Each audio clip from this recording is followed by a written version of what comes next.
Don't tell me what time it is now. Don't tell me what time it is now. I know what time it is now. I know what time it is now. Stage next, brandishing tea crumpets. Then a keen understanding of the Queen's English. Y'all give it up for Suzie Seager. Don't want Suzie to have the whole dick-sucking encounter that Howard had, so I'm just...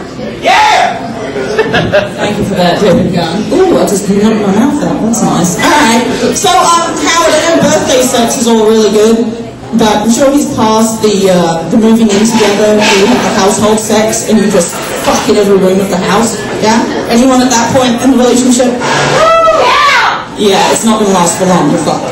The next point is going to be the bedroom sex, where you can't be fucked to do it anywhere else in the house, and you just sort of lay there, it's like, okay, whatever. That doesn't last long either, because you're going to progress to the hallway sex. And this is where you just pass each other on the way out to work and growl at each other, fuck you too, bitch. So anyway, so before I knock my braces out, I'm going to talk about them a little bit, because I picked a really good time in my life to decide to get braces, because I'm trying to break down stereotypes. Not really, okay. My teeth were not jacked up to start with, but I do not have typical English teeth.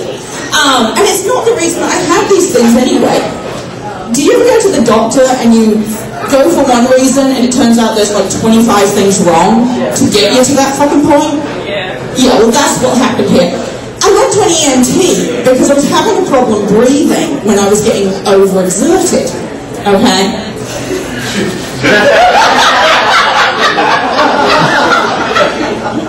So nothing gives a guy bragging rights like the ability to say, yeah, you know what, I fucked her so good the bitch passed out.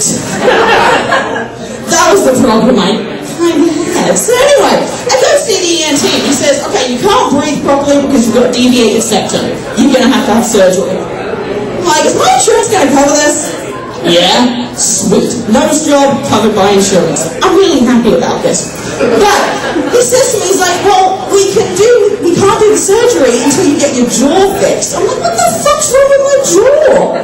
So apparently I have a TMJ issue, whatever the fuck that's supposed to be. So, whatever it is, it's not fun. Because he tells me that there's two ways that they can fix it. They can either A, break my jaw and reset it and charge me $7 grand for the privilege. Which I'm thinking that if I hang out around LSU on any game day screaming, Tigers suck, I can get my jaw broken for fucking free. I mean, it's just a theory, you know? Or I can get braces. Push my jaw out, fix whatever the hell it is they want to fix. Fine, it's half the price. I don't care. So, and at the time I'm in a relationship that's been going on for like 3 years, and we are way past the fucking hallway sex situation, okay? So I'm like, well, okay, yeah, let's go for bros. I haven't felt attractive for a couple of years, so let's just stick the braces on, why not? Well, 6 months in, all of a sudden I'm dumped. I'm single, I'm turning 30, and I look like a fucking Bond villain.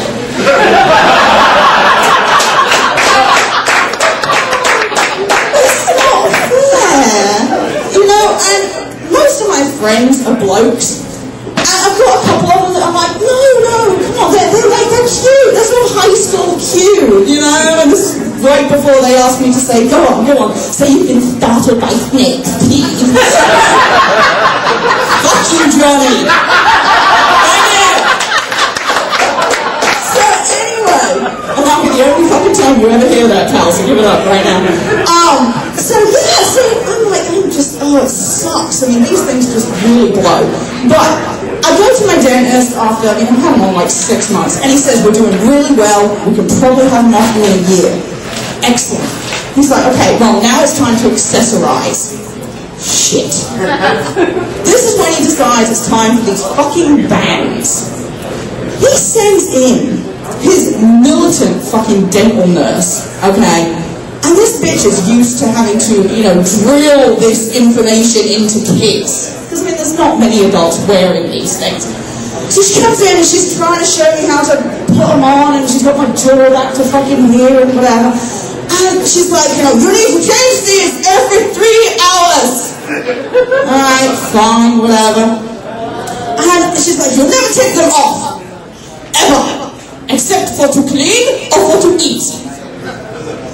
Okay, alright, you sure about that? Go on, huh? Yes, brown wine, fucking A, whatever. So I'm thinking to myself, like, okay, Helga, I don't think you thought this through as an adult person. I can think of at least one more activity that justifies the removal of these bans. Yeah, just the one, I don't know. But, yeah, because I mean, these things, once they're in, quite honestly, I can only open my mouth like maybe an inch and a half. And I mean, if there's any blokes out there thinking, hey, I can work with that, yeah, you're wasting both of our fucking times if you do.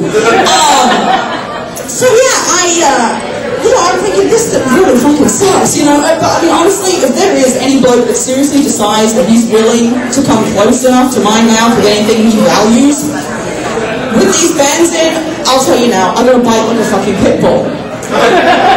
You need to have 911 dialed into your phone just to get a head start, and have a camera rolling, because trust me, this is about to look like something from fucking Shark Week. Alright?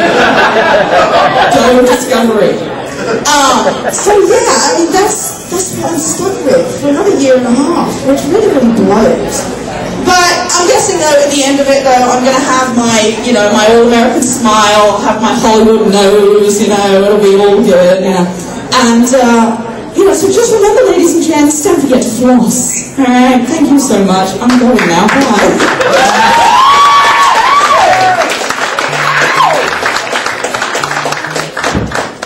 Comedienne Suzie Seager. Get out on the floor, do things to make them adore you. Show them why you were born, and put a little mustard on it. Don't tell me what time it is now. Don't